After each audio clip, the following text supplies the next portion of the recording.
Ukraine nói Nga rút lui tới 2 km ở một số khu vực ở Bakhmut, chỉ ra mục tiêu chính của Moscow. Trong khi đó, Điện Kremlin nói chiến dịch quân sự rất khó khăn, giải thích lý do Nga hành động chậm rãi. Theo truyền thông, Ba Lan phát hiện tên lửa Nga có khả năng mang đầu đạn hạt nhân trên lãnh thổ. Cao ủy EU nêu giải pháp kết thúc xung đột ở Ukraine, nhưng một nước sẽ trở thành bù nhìn. Các địa phương Nga giáp biên giới với Ukraine tiếp tục bị UAV tấn công. Ở diễn biến khác, quan chức cấp cao NATO khẳng định Trung Quốc không phải là mối đe dọa. Hàn Quốc tố tin tặc Triều Tiên tấn công mạng, đánh cắp thông tin bệnh viện Seoul. Thú vị với lễ hội điêu khắc cát ở thành phố biển Alexandria của Ai Cập. Tất cả sẽ được gửi đến quý vị ngay sau đây.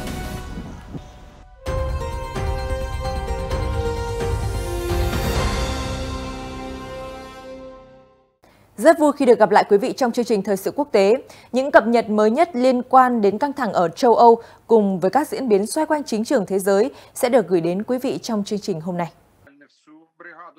Quân đội Ukraine ngày 10 tháng 5 thông báo lực lượng nước này đã gây thiệt hại nghiêm trọng cho lữ đoàn súng trường cơ giới số 72 của Nga gần Bakhmut. Tuy nhiên, lữ đoàn này không bị tiêu diệt. Ông Serhiy Cherevati, người phát ngôn của quân đội Ukraine ở mặt trận phía đông cho biết, tình hình vẫn rất khó khăn ở Bakhmut. Moscow buộc phải sử dụng lực lượng chính quy do nhóm lính đánh thuê Wagner bị tổn thất nặng nề. Thật không may là Ukraine chưa tiêu diệt toàn bộ lữ đoàn Nga. Tình hình ở Bakhmut vẫn khó khăn, pháo đài này vẫn là hướng tấn công chính, mục tiêu chính của Nga, ông Cherevati khẳng định. Trước đó, thủ lĩnh Wagner ông Yevgeny Prigozhin thông báo lữ đoàn súng trường cơ giới số 72 đã rút binh sĩ và thiết bị khỏi chảo lửa Bakhmut. Mặt khác, đài Sky News ngày 10 tháng 5 dẫn lời tướng Oleksandr Syrskyi, người đứng đầu lực lượng trên bộ của Ukraine, đã viết trên Telegram rằng các lực lượng Nga ở một số khu vực của Bakhmut đã phải rút lui tới 2 km. Bất chấp sự tập trung và những lời tuyên bố hùng hồn về mục tiêu kiểm soát Bakhmut trước ngày 9 tháng 5, đối phương vẫn chưa thể chiếm được thành phố Ukraine này, ông Syrskyi khẳng định. Theo Sky News, Nga đã nỗ lực để chiếm được Bakhmut trước ngày 9 tháng 5, lễ kỷ niệm ngày chiến thắng phát xít trong Thế chiến thứ hai, nhằm thể hiện rằng Nga đang thành công trong cuộc xung đột.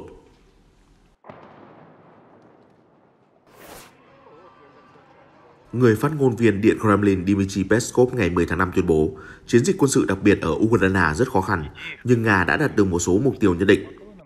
Phát biểu với kênh truyền hình ATV, ông Peskov cho biết Nga hành động chậm rãi ở Ukraine vì họ đang tiến hành chiến dịch quân sự đặc biệt, không phải chiến tranh.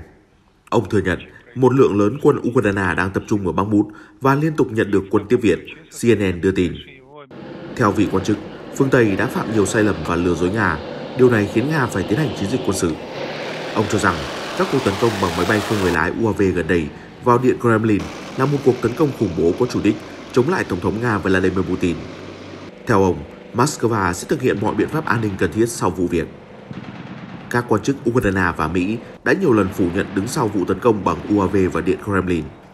Ông Peskov khẳng định Nga là một quốc gia quá mạnh để từ bỏ lập trường của mình dưới áp lực từ phương Tây, đồng thời cho biết Điện Kremlin sẽ không liên lạc với truyền thông phương Tây cho đến khi họ bắt đầu tỏ ra quan tâm đến sự thật.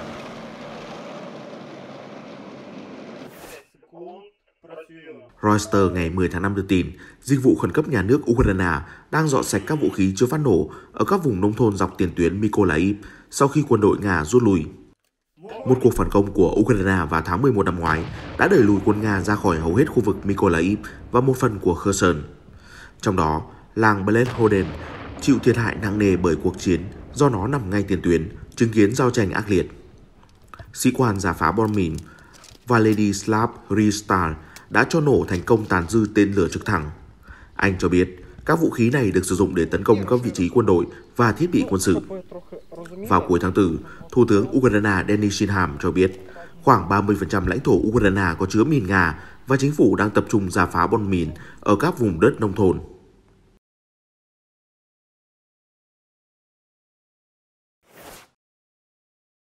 Hai hãng truyền thông Ba Lan ngày 10 tháng 5 đưa tin vật thể quân sự được tìm thấy trong một khu rừng ở nước này vào tháng trước là tên lửa Kh-55 của Nga.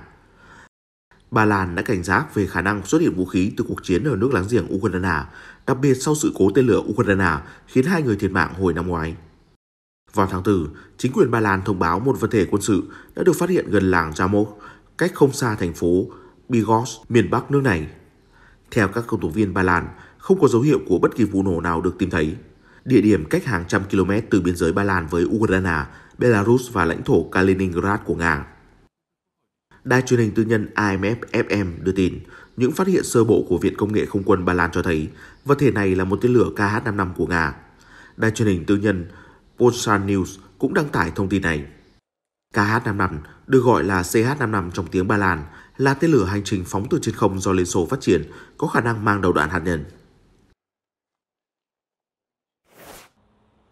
Ngày 10 tháng 5, Ba Lan đã quyết định đổi tên vùng Kaliningrad của Nga. Thay vì gọi tên cũ, giờ đây, vùng lãnh thổ hải ngoại của Nga sẽ được Warsaw gọi với tên mới là Kroleviec. Đáp lại, Điện Kremlin cho rằng quyết định trên là hành động thù địch trong bối cảnh quan hệ giữa hai nước tiếp tục căng thẳng. Người phát ngôn Điện Kremlin Dmitry Peskov gọi quyết định là bên bờ vực của sự điên rồ. Theo Sky News, Kaliningrad nằm trong vùng đất tách biệt giữa Litva và Ba Lan, được biết đến với cái tên Königsberg. Sau đó, lãnh thổ bị Liên Xô sáp nhập vào cuối Thế chiến thứ hai và được đổi tên để vinh danh chính trị gia Mikhail Kalinin. Tuy nhiên, Ba Lan cho rằng mối liên hệ của Kalinin với vụ hành quyết Katyn khiến hàng nghìn binh sĩ Ba Lan thiệt mạng có ý nghĩa tiêu cực. Sau đó, Warsaw đã quyết định đổi tên thành phố. Cũng nói về quan hệ trắc trở giữa Ba Lan và Nga, ngày 10 tháng 5, người phát ngôn Bộ Ngoại giao Ba Lan cho biết Ba Lan đã triệu tập đại sứ Nga về sự cố giữa máy bay chiến đấu Nga và một máy bay của Ba Lan trên Biển Đen. Sự cố xảy ra khi máy bay của lực lượng biên phòng Ba Lan đang thực hiện hoạt động tuần tra cho cơ quan biên giới của EU đã suýt va chạm với chiến đấu cơ Nga trên Biển Đen vào ngày 5 tháng 5. Sự cố khiến NATO đặt đơn vị giám sát trên không trong tình trạng báo động cao và làm xấu hơn mối quan hệ giữa Moscow và Warsaw. Trước đó, Bộ Ngoại giao Ba Lan cũng đã triệu tập đại sứ Nga Sergei Andreev vì tuyên bố của cựu thanh tra viên về trẻ em Nga kêu gọi mưu sát đại sứ Ba Lan. Lầu Năm Góc ngày 9 tháng 5 thông báo Mỹ sẽ cung cấp cho Ukraine 1,2 tỷ đô la để mua tên lửa phòng không, đạn pháo và mua ảnh vệ tinh từ các công ty thương mại. Khoản viện trợ tài chính này thuộc chương trình gọi là Sáng kiến hỗ trợ an ninh Ukraine, viết tắt là USAID, giúp Kyiv mua trực tiếp thiết bị từ ngành công nghiệp quốc phòng. Sự hỗ trợ tài chính mới của Mỹ đưa ra ngay trước khi Ukraine chuẩn bị phản công lớn, hy vọng giành lại nhiều vùng lãnh thổ đang bị Nga kiểm soát. Phát ngôn viên Lầu Năm Góc, Chuẩn tướng Patrick Ryder trưa 9 tháng 5 nói với báo chí, chương trình USAID cho phép chúng tôi tận dụng sức mạnh và năng lực của lĩnh vực công nghiệp quân sự tư nhân để hỗ trợ an ninh cho Ukraine trong trung và dài hạn. Từ năm 2016 đến năm 2021, Mỹ đã cung cấp cho Kyiv hơn 1,32 tỷ đô la trong sáng kiến này, tờ New York Times dẫn số liệu chính phủ. Thông báo hỗ trợ mới ngày 9 tháng 5 đã đưa tổng số tiền mà Mỹ giúp Ukraine theo sáng kiến USAID từ tháng 2 năm 2022 đến nay tăng lên gần 14,6 tỷ đô la. Nhiều nguồn quỹ trong sáng kiến này đã dùng để mua UAV vũ trang, tên lửa diệt tăng Javelin, đạn pháo theo tiêu chuẩn Liên Xô và tiêu chuẩn NATO, tên lửa phòng thủ bờ biển, xuồng tấn công, xe tăng M1 Abrams, bệ phóng tên lửa phòng không NASAM, các hệ thống pháo M142 HIMARS cùng rocket dẫn đường và nhiều thiết bị khác. Các đơn hàng sẽ đến Ukraine trong nhiều tháng và năm sắp tới khi các công ty quốc phòng tiếp tục sản xuất. Gói viện trợ công bố ngày 9 tháng 5 tách biệt với 37 gói hỗ trợ khí tài quân sự mà Lầu Năm Góc lấy từ kho dự trữ của mình kể từ tháng 8 năm 2021. Đến nay, số khí tài đó trị giá hơn 21 tỷ đô la. Nói về khoản tiền 1,2 tỷ đô la gửi cho Kyiv, tướng Ryder cho biết phần lớn sẽ dùng để mua tên lửa phòng không nhằm chống lại các cuộc oanh kích của Nga. Thủ đô Kyiv gần đây bị tập kích liên tục. Chúng tôi đang khẩn trương cải thiện năng lực phòng không nhờ các hệ thống trên mặt đất và cung cấp đạn tên lửa bổ sung, giúp Ukraine kiểm soát bầu trời của mình, cũng như bảo vệ người dân khỏi tên lửa hành trình và UAV của Nga phóng ra. Đây là điều mà chúng tôi sẽ tiếp tục thực hiện trong cả ngắn hạn và dài hạn, phát ngôn viên Ryder cho biết tại Lầu Năm Góc. Ông cũng xác nhận đã nắm thông tin hệ thống phòng không Patriot do Mỹ chế tạo và cung cấp cho Ukraine vừa bắn hạ một tên lửa siêu vật âm Kinzhan của Nga hôm 4 tháng 5. Kinzhan được xem là phiên bản phóng từ máy bay của tên lửa đạn đạo Iskander. Phía Nga khẳng định tên lửa này phù hợp với khái niệm vũ khí siêu vật âm. Moscow cho biết Kinzhan có thể tính linh hoạt cao và đạt vận tốc gấp hơn 5 lần tốc độ âm thanh. Yếu tố này giúp nó vượt qua các hệ thống phòng thủ tên lửa truyền thống. Bên cạnh một hệ thống Patriot mà Mỹ cung cấp, người Ukraine cũng triển khai một hệ thống nữa do Hà Lan gửi đến, với Đức tham gia hỗ trợ. Tướng Ryder không trả lời câu hỏi liệu hệ thống nào trong hai hệ thống Patriot đã giúp đánh chặn Kinzhan của Nga. Ông đề nghị chuyển câu hỏi này cho chính phủ Ukraine.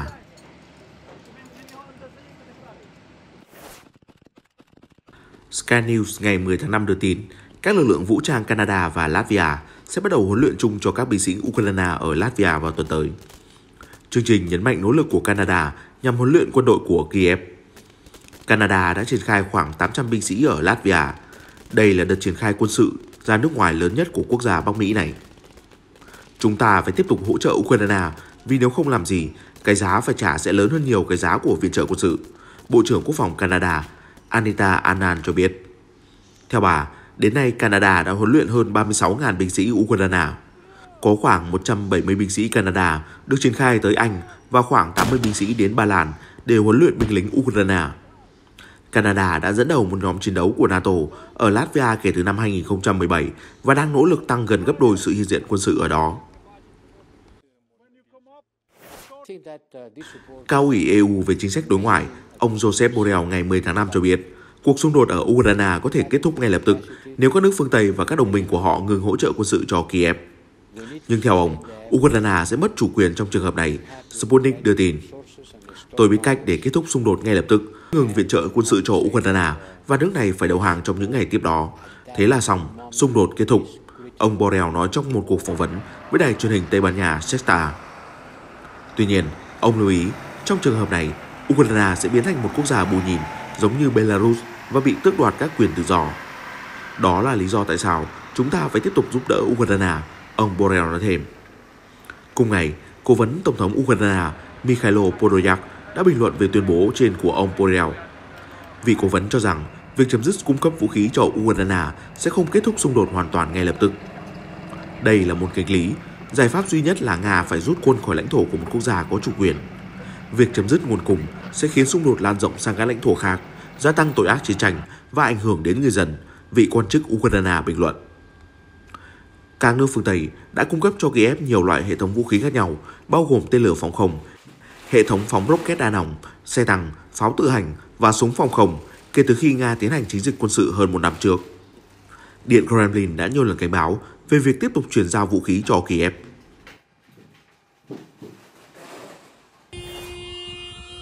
CNN đưa tin thống đốc thành phố Belgorod, ông Vyacheslav Gladkov, vào ngày 10 tháng 5 thông báo địa phương này tiếp tục hứng chịu các cuộc tấn công bằng máy bay không người lái. Thành phố Nga Belgorod chỉ cách biên giới với Ukraine khoảng 40 km về phía bắc. Cụ thể, thì người đàn ông này cho biết là 2 UAV đã phát nổ và rơi xuống một khu vực dân cư. Hiện chưa có thương vong nào được báo cáo, nhưng 2 tòa chung cư và một chiếc ô tô đã bị hư hại, ông nói thêm. Theo ông Gladkov, một UAV khác đã bị hệ thống phòng không của Nga bắn hạ trong khu vực. Ngoài ra thì ở Bryansk, một khu vực khác của Nga giáp biên giới với Ukraine, chính quyền địa phương cũng ghi nhận một vụ tấn công bằng UAV. Thống đốc Brian Alexander Bogomaz tuyên bố không ai bị thương vong. Ngoại trưởng Thổ Nhĩ Kỳ Mevlut Cavusoglu ngày 10 tháng 5 tuyên bố ông nghĩ rằng thỏa thuận ngũ cốc Biển Đen giữa Nga và Ukraine có thể được gia hạn thêm 2 tháng nữa. Bình luận đưa ra khi các bên liên quan bắt đầu ngày đàm phán đầu tiên về thỏa thuận này tại Istanbul. Ông phát biểu với báo giới sau khi đến thăm Moscow. Theo vị quan chức thì thỏa thuận ngũ cốc là một trong các vấn đề mà ông đã thảo luận với Ngoại trưởng Nga Sergei Lavrov. Ông hy vọng kết quả tích cực sẽ đạt được ở các cuộc đàm phán. Nga cho biết họ sẽ không gia hạn hiệp ước sau ngày 18 tháng 5, trừ khi các yêu cầu của Moscow được đáp ứng nhằm loại bỏ những trở ngại đối với hoạt động xuất khẩu ngũ cốc và phân bón. Liên Hợp Quốc và Thổ Nhĩ Kỳ đã làm trung gian cho sáng kiến Biển Đen với mục tiêu giải quyết các cuộc khủng hoảng lương thực toàn cầu. Các quan chức từ Nga, Ukraine, Thổ Nhĩ Kỳ và Liên Hợp Quốc đã thành lập một trung tâm điều phối chung JCC ở Istanbul, nơi thực hiện thỏa thuận này.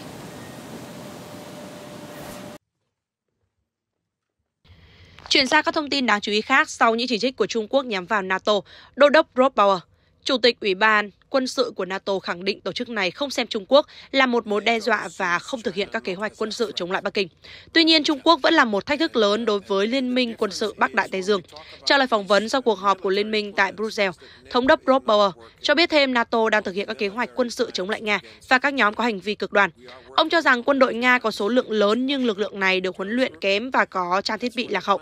Cuộc chiến ở Ukraine sẽ sớm trở thành cuộc đối đầu giữa Nga và Ukraine, một lực lượng nhỏ hơn nhưng được huấn luyện tốt hơn và có vũ khí hiện đại hơn nhờ các quốc gia phương Tây. Ông Bauer cũng lưu ý rằng Nga đang triển khai một số lượng đáng kể xe tăng được thiết kế trong những năm sau Thế chiến thứ hai.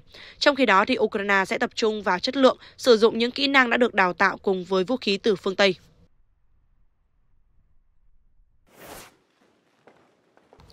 Diễn biến đáng chú ý khác tại châu Âu, Ngoại trưởng Pháp Catherine Colonna vừa tiếp đón người lãnh đạo đồng cấp Trung Quốc Tần Cương tại Paris vào ngày 5 tháng 10, khẳng định Bắc Kinh có vai trò quan trọng trong tiến trình giữ gìn hòa bình trên phạm vi toàn cầu. Trả lời phỏng vấn trước khi tiếp đón phái đoàn Trung Quốc, Ngoại trưởng Pháp cho rằng vấn đề cần thiết hiện nay là thuyết phục Nga tuân thủ các quy định theo hiến chương của Liên Hợp Quốc. Bên cạnh đó, tình hình bán đảo Triều Tiên đang gây ra mối lo ngại đáng kể.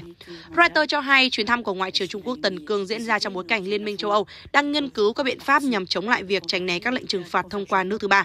Trước đó, EU đã xác định Trung Quốc, Thổ Nhĩ Kỳ, các tiểu vương quốc Ả Rập Thống Nhất và các quốc gia ở Trung Á là những bên liên quan. Chuyến thăm của Ngoại trưởng Tần Cương cũng tiếp nối các cam kết hợp tác giữa Tổng thống Pháp Macron và nhà lãnh đạo Trung Quốc Tập Cận Bình khi ông Macron có chuyến công du đến Bắc Kinh vào đầu tháng 4. Theo Reuters, các quốc gia châu Âu đã nhiều lần chỉ trích Trung Quốc vì nước này từ chối lên án Nga tấn công Ukraine hoặc kêu gọi Moscow rút quân. Trong khi đó, Bắc Kinh luôn lên tiếng bác bỏ những lo ngại của phương Tây, cho rằng Trung Quốc đang cân nhắc cung cấp vũ khí cho Nga.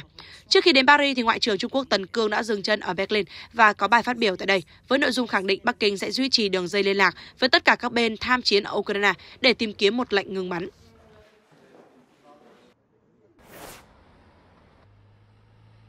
Cơ quan Cảnh sát Quốc gia Hàn Quốc vào ngày 10 tháng 5 thông báo Triều Tiên đã tấn công vào mạng nội bộ của Bệnh viện Đại học Quốc gia Seoul vào năm 2021 và đánh cắp thông tin cá nhân của khoảng 830.000 bệnh nhân và nhân viên. Theo phát ngôn của cơ quan này, một tổ chức tin tặc của Triều Tiên đã xâm nhập mạng nội bộ của Bệnh viện Hàn Quốc từ tháng 5 đến tháng 6 năm 2021 thông qua 7 máy chủ trong và ngoài nước, đồng thời đánh cắp dữ liệu cá nhân.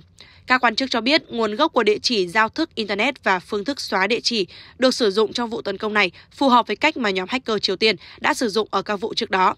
Hiện tại, cảnh sát Hàn Quốc chưa xác định danh tính của tổ chức này, nhưng giới chức cho rằng nhóm tin tặc Kim Suki có thể là thủ phạm đứng sau vụ việc. Đây là nhóm được Bình Nhưỡng hậu thuẫn, gây xôn xao dư luận sau vụ tấn công mạng một cơ quan sản xuất điện của Hàn Quốc vào năm 2014.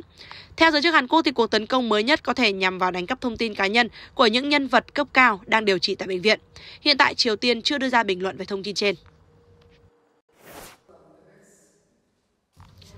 Thông tin khác liên quan đến Nga, quốc gia này vừa khôi phục lệnh miễn thị thực cho công dân đến từ Georgia và bỏ lệnh cấm các chuyến bay trực tiếp giữa hai nước áp đặt vào năm 2019, Reuters vào ngày 11 tháng 5 đưa tin. Cụ thể, thông báo của Bộ Giao thông Vận tải Nga cho biết các hãng hàng không Nga sẽ khai thác 7 chuyến bay hàng tuần giữa Moscow và thủ đô Tbilisi của Georgia, với mục đích tạo điều kiện thuận lợi cho việc liên lạc giữa cư dân hai nước. Phát biểu sau thông báo của Bộ Giao thông Vận tải Nga, Tổng thống Georgia Solom Zaurabishvili cho biết rằng việc miễn thị thực vào lúc này là không thể chấp nhận được khi chiến sự tại Ukraine vẫn đang tiếp diễn. Hành động này của Nga chỉ mang tính khiêu khích. Được biết vào lúc này, sự góp mặt của Tổng thống Solom Zaurabishvili trong bộ máy công quyền của Georgia chỉ mang tính hình thức. Tổng thống từng cáo buộc Đảng Giấc mơ Georgia đã thiết lập mối quan hệ với Moscow từ năm 2018 sau khi Nga hậu thuẫn để đảng này đắc cử và nắm quyền. Theo Reuters, mối bang giao giữa Nga và Georgia vốn là một trong những mối quan hệ căng thẳng nhất ở thời Liên Xô cũ, nhưng đã được cải thiện trong những năm gần đây khi đảng cầm quyền của Georgia tránh làm phật lòng Moscow. Theo đó, sau khi chiến sự xảy ra tại Ukraine, chính quyền Georgia đã chối áp đặt các biện pháp trừng phạt đối với Moscow và cố tránh các lập trường công khai chống lại Nga. Điện Kremlin khen ngợi lập trường này mang tính cân bằng, nhưng Georgia đã gây căng thẳng trong quan hệ với Liên minh châu Âu, một tổ chức mà nhiều người dân Georgia muốn quốc gia này gia nhập. Vào tháng 3, sau khi các cuộc biểu tình của người dân, chính phủ Georgia đã từ bỏ thông qua những điều luật về đặc vụ nước ngoài. Những người chỉ trích dự luật cho rằng các quy định được mô phỏng theo Nga và động thái này có thể làm suy yếu một xã hội dân sự, dẫn đến sự chuyển dịch theo cơ chế độc tài ở Georgia.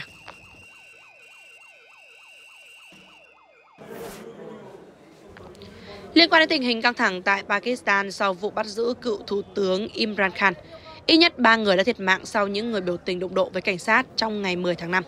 Theo Reuters, Một tình nguyện viên y tế tại Bazagar, một thành phố Tây Bắc Pakistan cho biết 3 người đã thiệt mạng trong vụ bạo lực và 77 người khác bị thương được đưa đến bệnh viện. Được biết thì ông Imran Khan, nhà lãnh đạo chính trị được yêu thích nhất Pakistan, đã bị bắt với cáo buộc gian lận đất đai trong ngày 9 tháng 5, khiến những người ủng hộ xông vào các tòa nhà quân sự và lục soát nơi ở của một tướng quân đội hàng đầu ở thành phố Lahore. Các tòa nhà và tài sản nhà nước khác cũng bị người biểu tình tấn công và đốt cháy. Trong thông báo vào ngày 10 tháng 5, chính phủ Pakistan cho biết đã chấp thuận yêu cầu từ 2 trong số 4 tỉnh Pakistan là Punjab và Khyber Pakhtunkhwa, 2 thành trì của những người ủng hộ ông Imran Khan. Bên cạnh đó, thì thủ đô liên bang Islamabad cũng được triển khai quân đội để đảm bảo việc lưu thông hàng hóa. Và lúc này thì ông Imran Khan đang bị giam giữ trong một nhà khách của cảnh sát ở Islamabad. Khi các cuộc biểu tình vẫn đang nổ ra trên đường phố, tòa án Pakistan đã chuyển giao ông Imran Khan cho cơ quan chống tham nhũng để thẩm vấn thêm trong 8 ngày. Cố vấn chính phủ Ataullah Tara cho biết. Nhiều nông dân ở vùng Catalonia, phía đông bắc Tây Ban Nha đã tổ chức cuộc tuần hành máy kéo vào hôm 9 tháng 5, kêu gọi chính phủ giúp giải quyết tác động của hạn hán kéo dài đối với đất nông nghiệp. Công đoàn Nông nghiệp Unió de Pagesos đang thúc giục cơ quan chức năng cung cấp các khoản trợ cấp, ưu đãi về thuế và lao động, đồng thời tiến hành cải thiện mạng lưới khẩn cấp để đảm bảo nguồn cung cấp nước tối thiểu cho nông dân. Tham gia cuộc tuần hành, người nông dân tên Cotina, 35 tuổi, nói với Reuters rằng ông dự kiến chỉ bán được khoảng 2% sản lượng do nguồn nước khan hiếm. Chính phủ phải giúp đỡ chúng tôi ngay bây giờ, đưa ra một biện pháp để chúng tôi có thể tiếp tục công việc của mình, ông Cotina nói khi đứng cạnh chiếc máy kéo trong cuộc biểu tình ở thành phố Lleida. Ngay trước khi tiêu đề 42 duy trì trong 3 năm hết hiệu lực thì nhiều người di cư đã tập trung đổ về thành phố Tijuana, phía bắc Mexico, giáp biên giới Hoa Kỳ. Reuters ngày 9 tháng 5 ghi nhận nhiều người di cư co ro trong những chiếc lều nhựa tạm bợ, xếp hàng chờ đợi với hy vọng đặt chân tới Mỹ. Ông Lucero, một quan chức phụ trách vấn đề di cư ở thành phố của Mexico, nói với Reuters rằng người di cư sẽ tiếp tục vượt biên ở đây giống như ở thành phố Juárez. Điều đó sẽ tạo ra một cuộc khủng hoảng nhân đạo ở phía Hoa Kỳ vì chúng tôi đã không thể can thiệp. Chắc chắn nhiều người sẽ bị trả lại Mexico, ông nói thêm. Các nhà hoạt động công cộng cho biết các nhóm di cư đã bắt đầu tập trung rất đông ở thành phố Tijuana, giáp với thành phố San Diego, thuộc bang California của Mỹ. Họ hy vọng đơn tị nạn của mình sẽ được tiếp nhận dù khả năng bị từ chối rất là cao. Hoa Kỳ đã nhấn mạnh rằng việc kết thúc tiêu đề 42 không có nghĩa là quy định kiểm soát biên giới sẽ được nới lỏng đáng kể.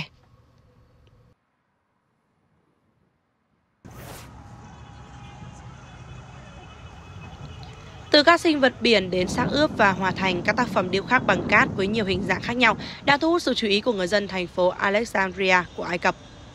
Lễ hội điêu khắc cát mở ra, 13 nghệ sĩ và sinh viên mỹ thuật đã sử dụng bãi biển công cộng Al-Saraya làm nơi trổ tài và quảng bá du lịch địa phương. Đây là một trải nghiệm tuyệt vời, tôi rất vui khi tham gia lễ hội này, dù đây không phải là lần đầu tiên tôi tham gia lễ hội điêu khắc cát, sinh viên mỹ thuật Omia Rafat chia sẻ. Sử dụng cát và nước, các nghệ sĩ gặp nhiều khó khăn để hoàn thành tác phẩm của mình do điều kiện thời tiết thay đổi thất thường. Giáo sư mỹ thuật tại đại học địa phương nhận xét, chúng tôi không thể đoán trước. Chúng tôi không thể biết được khi nào trời mưa, nắng hay có gió. Cát khô dần nên chúng tôi phải sử dụng nước từng chút một để hoàn thành tác phẩm. Lễ hội điêu khắc cát Alexandria khai mạc vào ngày 7 tháng 5 và sẽ kéo dài trong 4 ngày. 3 người chiến thắng cuối cùng sẽ được bầu chọn. Và thông tin vừa rồi cũng đã kết thúc chương trình Thời sự quốc tế. Xin chân thành cảm ơn quý vị đã quan tâm theo dõi. Xin kính chào và hẹn gặp lại.